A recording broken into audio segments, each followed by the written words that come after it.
Assalamualaikum warahmatullahi wabarakatuh. Salam sejahtera, Om Swastiastu, Namo Buddhaya, salam kebajikan, salam sehat untuk seluruh generasi Indonesia, pemimpin masa depan.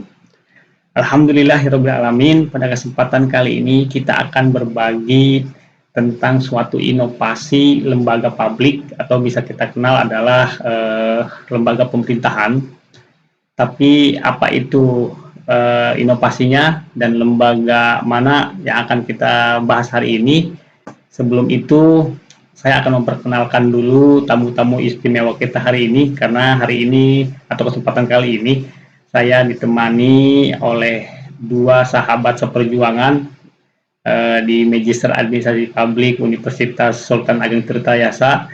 Beliau ini dikenal sangat mumpuni dalam bidang-bidangnya. Mari kita lihat. Pertama ada Pak Iwan Sunhani. Beliau adalah tingkat akhir pasca sarjana Magister Administrasi Publik atau MAP di Universitas Sultan Ageng Tirtayasa. Beliau juga adalah salah satu pegawai PNS atau ASN di pemerintahan daerah Kabupaten Serang, lebih tepatnya di Kecamatan Cikande. Yang kedua adalah Pak El Masani. Beliau juga ini rekan kita, tingkat akhir juga di Magister Administrasi Publik Universitas Sultan Ageng Tirtayasa, dan beliau juga adalah salah satu pegawai ASN di pemerintahan Kota Cilegon. Jadi rekan-rekan kita atau narasumber kita hari ini sangat sudah berkompeten dalam pembahasan kita hari ini. Nah, hari ini kita akan membahas tentang tadi sampaikan di awal adalah suatu inovasi lembaga publik atau pemerintahan dalam mengimplementasikan suatu teknologi informasi dalam sebuah organisasi. Nah, apa sih sebenarnya inovasi itu, dalam bentuk apa maksudnya gitu. Nah, nanti akan dibahas oleh Pak Iwan Sunhani. Beliau akan memaparkan seperti apa sih sebenarnya lembaga publik ini gitu. Penasaran kan kawan-kawan, lembaga publik ini apa gitu. Nah, pada kesempatan kali ini kita akan mengambil salah satu lembaga publik atau organisasi publik, organisasi pemerintahan, dalam hal ini adalah BKN, yaitu Badan Kepegawaian Negara. Nah, Badan Kepegawaian Negara ini mempunyai suatu aplikasi atau suatu inovasi teknologi informasi dalam organisasinya, tentang bagaimana BKN ini berkomunikasi atau menjalin komunikasi dengan seluruh pegawai yang ada di seluruh Indonesia. Nah, seperti apa sih sebenarnya aplikasinya itu? Nah, sahabat Indonesia, jadi BKN membuat inovasi komunikasi atau membuat inovasi komunikasi informasi dalam sebuah organisasinya adalah menggunakan suatu aplikasi yang namanya SAPK BKN gitu. Jadi apa itu SAPK BKN? Ya, nanti Pak Iwan yang akan menyampaikan. Nah, mungkin kita nanti akan lebih terkonsentrasi kepada aplikasi yang berbasis Android-nya gitu ya, My SAPK BKN-nya itu nanti Pak akan memandu itu oleh Pak El Masani. Tapi sebelum itu kayaknya untuk mengefisiensikan waktu kita, bagaimana kalau kita langsung sapa Pak Iwan Sunhani. Assalamualaikum Pak Iwan. Waalaikumsalam warahmatullahi wabarakatuh, Pak Obi, Pak El, dan para pemirsa sekalian. Alhamdulillah. Bagaimana kabarnya? Sehat, alhamdulillah sehat. Alhamdulillahirrahmanirrahim, sehat. Siap Pak Iwan. Mangga Pak Iwan, ini sahabat-sahabat Indonesia sepertinya sudah tidak lagi sabar ingin tahu sejauh mana sih sebenarnya inovasi yang dilaksanakan oleh BKN dalam berkomunikasi dengan seluruh pegawainya. Jadi sebelum Pak Iwan memaparkan, sahabat Indonesia, kita nanti akan membahas pertama adalah apa itu SAPK BKN gitu. Terus kedua, apa sih manfaatnya SAPK BKN. Nah, ketiga adalah bagaimana cara mengakses SAPK BKN gitu. Jadi tiga hal itulah yang akan kita bahas, makanya harus sampai selesai Sahabat Indonesia. Monggo Pak Iwan, silahkan untuk menjewantahkan atau memaparkan apa itu SAPK PKN yang dengan seterang benderang gitu. Baiklah, terima kasih Pak Obi, Pak El, dan para pemirsa sekalian. SAPK-BKN itu adalah sebuah saluran komunikasi yang dibangun oleh BKN untuk digunakan berkomunikasi antara BKN dan seluruh ASN se-Indonesia secara digital. Jadi SAPK BKN atau sistem aplikasi pelayanan kepegawaian Badan Kepegawaian Negara ini berfungsi untuk memudahkan ASN ya, bukan PNS, ASN. ASN di seluruh instansi agar dapat mengakses data kepegawaian, di antaranya data profil, KPE virtual ya, kemudian notifikasi layanan kenaikan pangkat, pensiun, BPJS Kesehatan, Taspen, dan lain-lain lah. Sehingga diharapkan dengan adanya SAPK BKN ini, data kepegawaian secara nasional dapat lebih akurat. Luar biasa, makin menarik ya Pak Iwan ya. Oke, di awal kan kita sampaikan ya, poin kedua adalah apa itu manfaat dari SAPK BKN itu. Nah, sesungguhnya apa sih sebenarnya manfaatnya atau tujuan dari dibuatnya SAPK BKN ini oleh Badan Kepegawaian Negara gitu Pak Iwan? Enggak Pak Iwan coba. Jadi begini Pak Obi, SAPK ini sebenarnya adalah sebagai pengganti aplikasi pendataan ulang pegawai negeri sipil atau PUPNS. Jadi dulu pada tahun 2015 itu pernah ada yang namanya PUPNS, pendataan ulang pegawai negeri sipil. Diadakan PUPNS itu adalah tujuannya adalah untuk memperoleh data-data PNS yang akurat, karena ada keinginan pemerintah agar data PNS se-Indonesia ini diperoleh dalam satu database atau big data yang akurat. Kemudian pada waktu PUPNS itu tidak semua pegawai atau tidak semua PNS pada waktu itu ya, itu dapat mengakses website untuk memperbaharui data. Jadi dulu yang memperbaharui data itu adalah dari subag di OPD atau di instansi masing-masing. Jadi PNS itu terutama di daerah ya, daerah itu mereka hanya mengisi formulir yang sudah disiapkan, kemudian mengumpulkan dokumen-dokumen untuk melengkapi formulir tersebut. Jadi dokumen-dokumen di fotokopi, dibuat ukuran A4 waktu itu fotokopinya, kemudian nanti dokumen fotokopi tersebut di-scan dan diserahkan ke OPD masing-masing, ke instansi masing-masing. Bahkan ada juga waktu itu yang scan-nya itu tidak dilakukan masing-masing, jadi hanya mengumpulkan dokumen berbentuk hard copy, yang penting ukuran A4, berikan kepada OPD masing-masing, nanti mereka yang melaksanakan sisanya. Di-scan oleh mereka sendiri, itu oleh OPD. Jadi mereka mengumpulkan dokumen, kemudian diserahkan ke OPD, nanti OPD yang melakukan sisanya, yang scan, kemudian merubah data itu, input datanya, termasuk juga upload dokumen-dokumen yang ada gitu yang dimiliki oleh semua ASN, sehingga pada waktu itu jangka waktunya juga lumayan lama untuk PNS itu.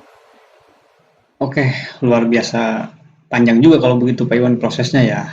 Oke. Nah, bagaimana menurut Pak Iwan sebagai user ya atau pengguna langsung dari aplikasi ini gitu? Apakah mampu menjawab dari permasalahan yang dulu gitu, kayak misalkan akurasi dari pendataan segala macam hal gitunya gitu Pak Iwan? Nah, mungkin dengan adanya PNS ini, akurasi data PNS itu belum sesuai dengan harapan. Nah, selanjutnya seiring dengan berjalannya waktu, kemudian teknologi juga semakin maju, semakin pesat kan. 2019 itu belum ada namanya smartphone tuh Pak Ubi. Itu baru HP-nya HP-HP yang ya yang tombol-tombolnya banyak itu. Nah, di 2021 ini kan sekarang eh, yang namanya smartphone kan hampir semua orang punya. Jadi tidak hanya eh, masyarakat-masyarakat yang elit saja yang punya perangkat sekarang. Kalau dulu yang namanya HP kan, waduh, hanya orang-orang elit aja yang punya. Anggota DPR gitu kan, pejabat-pejabat tinggi yang punya handphone itu. Kalau sekarang kan udah, wah, smartphone sudah seperti kacang goreng ya. Bahkan anak-anak kecil juga sekarang udah pakai smartphone, udah pakai main gamenya pakai smartphone. Dulu zaman saya main game pakai dingdong Pak Obi. Sekarang anak-anak zaman sekarang udah gini semua main ininya gamenya ya di smartphone masing-masing. Nah, BKN melihat fenomena ini sehingga akhirnya BKN membuat atau meluncurkan SAPK yang versi mobile.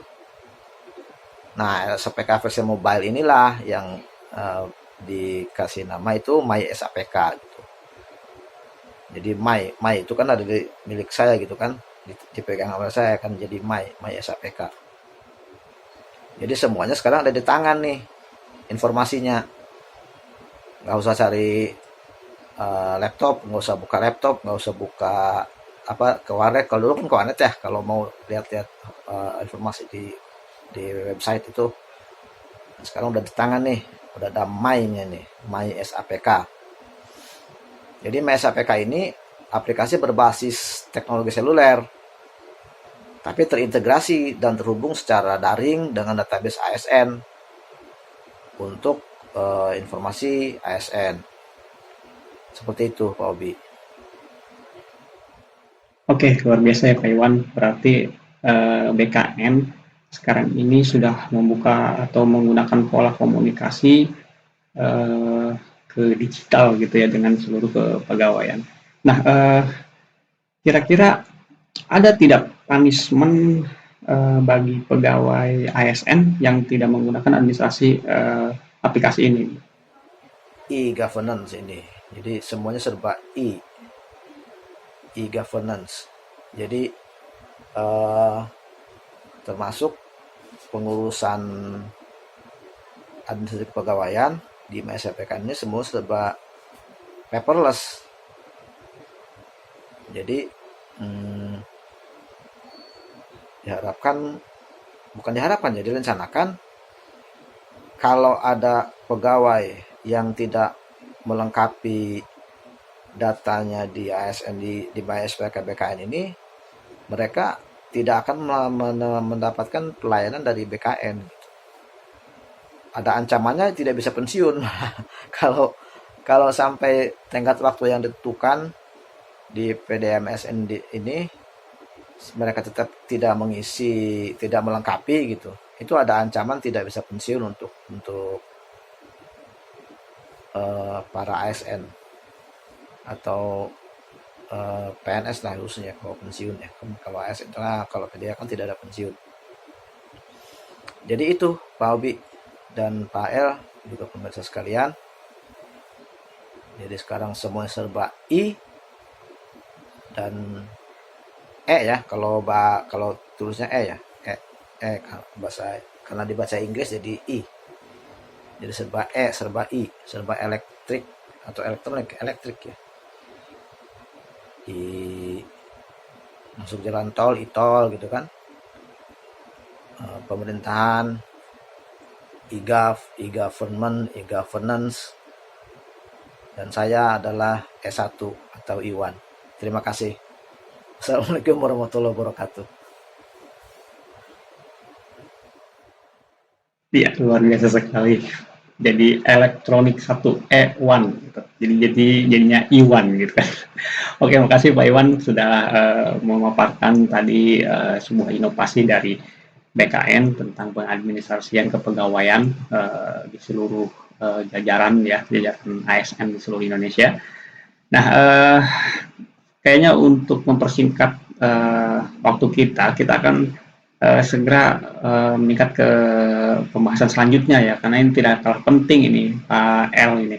Jadi Pak L kami nyebutnya Pak L ini, Pak L Masani ini akan menyampaikan, kalaulah tadi Pak Iwan sudah menyampaikan apa fungsinya, apa manfaatnya gitu kan, BKN membuat inovasi sebuah aplikasi ini gitu. Nah, sekarang ini tentu sangat penting bagaimana sih cara kita mengakses dari MyAPK BKN ini gitu kan. Nah nanti Pak El akan memberikan sebuah tutorial bagaimana mengakses sebuah aplikasi dari BKN ini. Silakan Pak El untuk dipaparkan bagaimana cara mengaksesnya. Enggak, Pak El silakan. Baik, langsung saja saya akan menampilkan tata cara penggunaan aplikasi MyAPK ini. Kebetulan perangkat yang saya gunakan adalah iPhone, iOS. Tampilan juga tidak akan berubah, tampilan juga tidak akan jauh berubah ketika rekan-rekan menggunakan perangkat smartphone Android atau juga menggunakan Windows pada komputer. Berikut langsung saja simak video ini.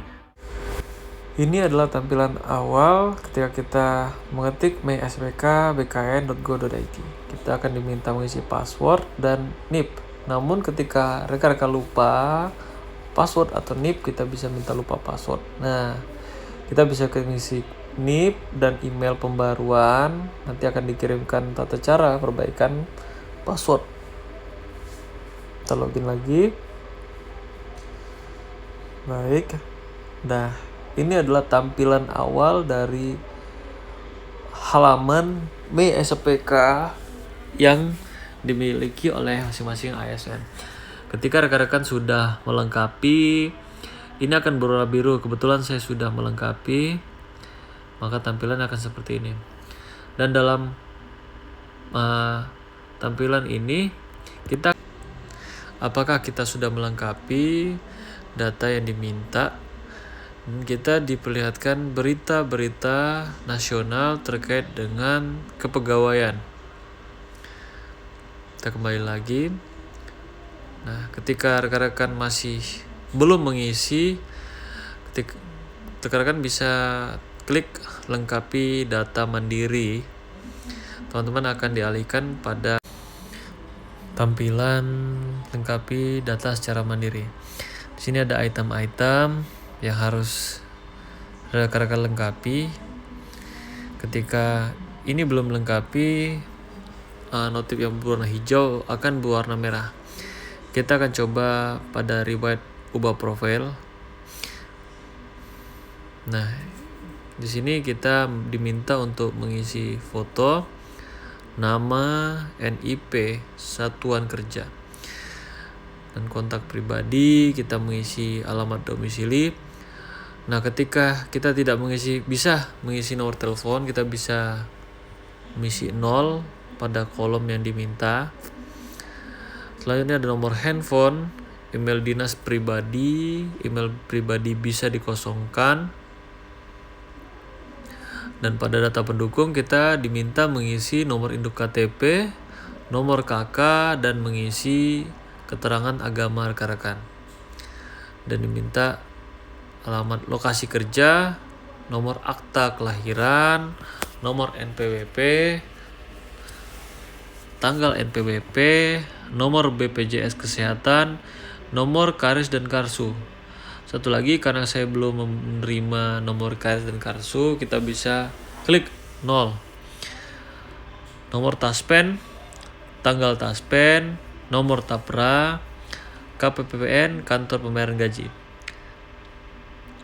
Kita kembali lagi pada menu sebelumnya.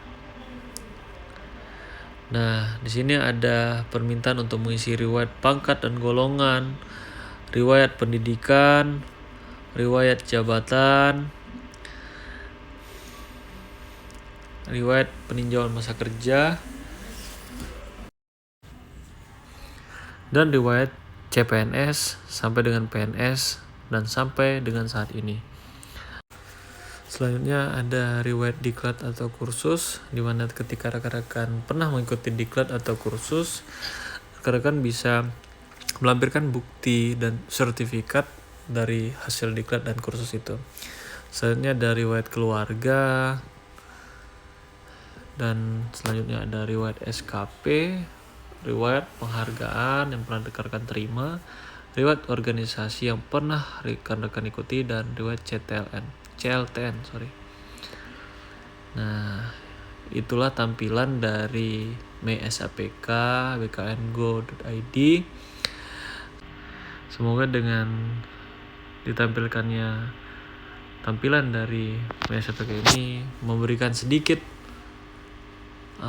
informasi kepada rekan-rekan untuk kemudian bisa mengisi MySAPK dengan baik dan benar untuk ke depan, sehingga catatan kepegawaian rekan-rekan bisa tersimpan dengan baik dan memudahkan kita ke depan dalam mengisi kebutuhan-kebutuhan atau melengkapi kebutuhan-kebutuhan kita sebagai seorang ASN.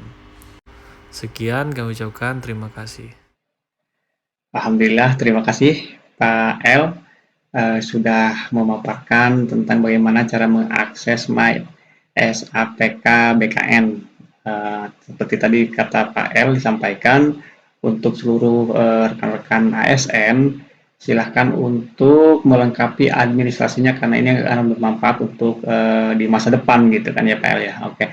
Alhamdulillah kita setelah sampai pada penghujung diskusi atau berbagi tentang pengetahuan kita pada kesempatan kali ini. Tadi sudah ada Pak Iwan sudah menyampaikan tentang sebenarnya apa sih manfaatnya gitu kan. Terus kenapa sih kita hari ini sudah mulai memasuki semua serba sih ya, semua serba digitalisasi. Di mana kita tentu kita sadar atau tanpa tidak sadar gitu ya. Hari ini kita sudah dipaksa atau di-push ya untuk bertransformasi ke era digital, yang kita tahu memang kita sedang mengarah kepada 5.0 ya, era society, di mana adalah digital itu adalah merupakan salah satu dari bagian hidup kita gitu.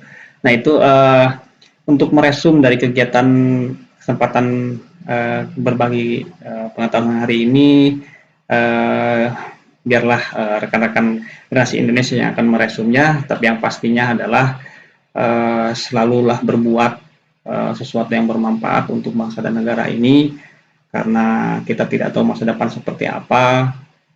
Mulailah dari hari ini, karena kelak hari ini akan menentukan masa depan bangsa dan negara kita.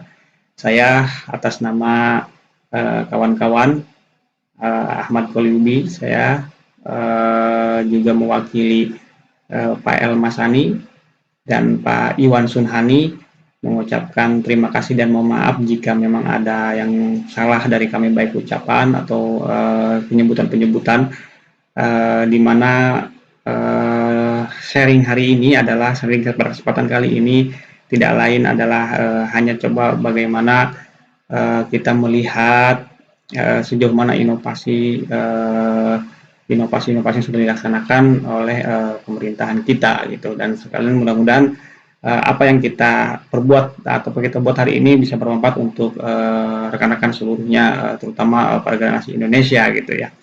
Jadi kami sekali lagi mengucapkan terima kasih dan Saya kebetulan Pak Iwan dan Pak El adalah alma mater dari Magister Administrasi Publik ataupun kami tingkat akhir dari Magister Administrasi Publik di Universitas Sultan Ageng Tirtayasa. Mudah-mudahan kami selalu bisa menjadi insan yang bermanfaat dan mampu menyumbangkan suatu pemikiran ataupun gagasan untuk bangsa dan negara ini. Akhirul kalam, wallahul muwaffiq ila aqwamit thoriq. Wassalamualaikum warahmatullahi wabarakatuh.